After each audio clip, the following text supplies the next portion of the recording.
yanjye ni Dr Alain Zimurinda, nkorera Minisiteri y'Ubuzima. Amahugurwa tumazemo muri iyi minsi ibiri ishize ni amahugurwa anasanzwe, kuko mu gihe runaka cyagenwe hari amahugurwa cyangwa se kwihugura bigomba kuba ku bantu batanga serivisi z'ubuzima.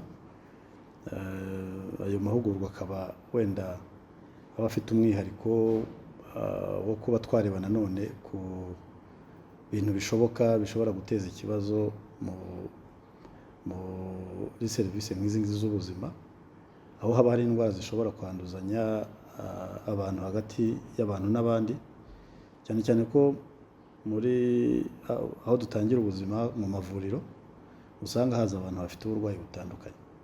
Iki gihe rero bisaba ko dukora ku buryo ibyo biramutse bibaye twaba dufite uburyo abaganga bacu babasha gufasha abarwayi hato ntibava aho banduzanya hagati yabo, ese abarwaza baje kubarwaza nabo ntibabe bakwandura, ndetse n'abaganga bacu nabo ntibabe bakwandura mu gihe bari gutanga serivisi. Indwara zitandura ni iz'imivuduko, umuvuduko w'amaraso, indwara z'isukari, diyabete, indwara za kanseri. Izo ni indwara twita ko ari indwara zitandura, ariko indwara zandura zo ni nyinshi cyane, n'inzoka zo mu nda ubwazo ni indwara zandura, ndetse n'indwara z'umwijima n'izindi ndwara nyinshi mu ndwara usanga zandura kuko biterwa n'agakoko gatera ubwo burwayi. Mu ndwara zandura rero wenda by'umwihariko nk'igihugu cyacu cy'u Rwanda dutuye mu karere kabamo indwara nyinshi zandura, none izo ndwara zikaba zishobora kuba n'icyorezo. Icyorezo ni igihe za ndwara zandura zishobora kwandura abantu benshi birenze umubare wenda twaba twiteze, kuko hari igihe tuba tuvuga ngo izo ndwara nubwo zandura ariko abantu bari bwanduzanye ni abantu bari mu kigero runaka dushoboye kwitaho, ariko hari igihe usanga noneho hari utundi dukoko two dushobora guteza ikibazo cy'uburwayi biri buze kurenga imibare twiteze dushobora kuba twakwitaho. Aka karere turimo rero kabamo indwara nyinshi. Hari indwara zikunda kugaragara mu bihugu by'abaturanyi, ariko birashoboka cyane ko n'izo ndwara zishobora kuba mu baturage bacu akaba ariho zaturuka. Unarebye cyane indwara nyinshi zandura tukunda kubona usanga ari nk'indwara ziva mu nyamaswa.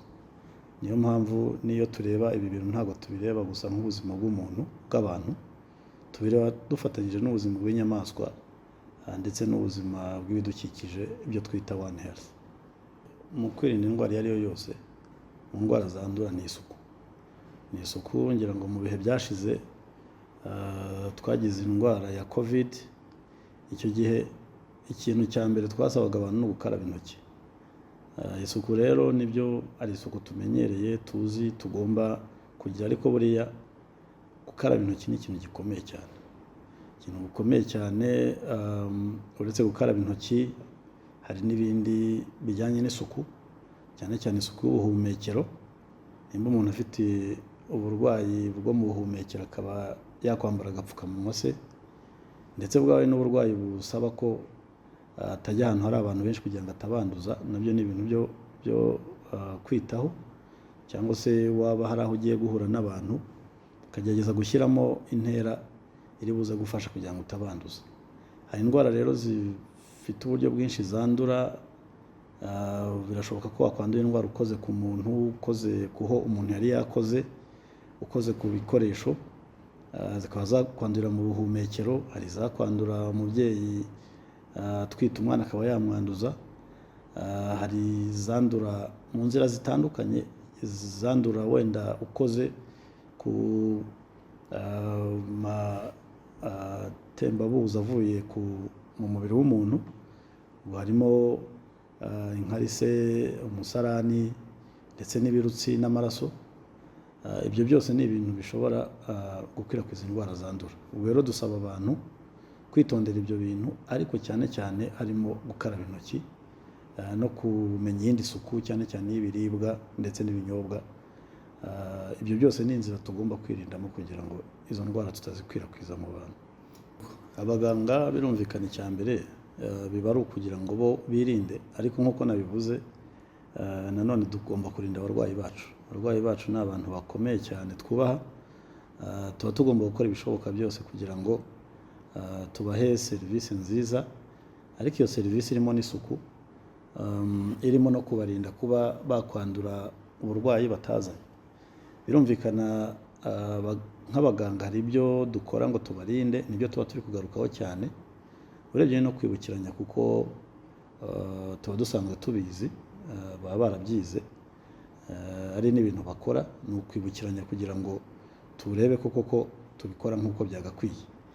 Ariko nanone abarwayi bacu nabo tubasaba kugira uburyo bitwara mu gihe bari kwa muganga, kuko kwa muganga ni ahantu umuntu ashobora kuza arwaye ubu burwayi n'undi afite ubundi butandukanye.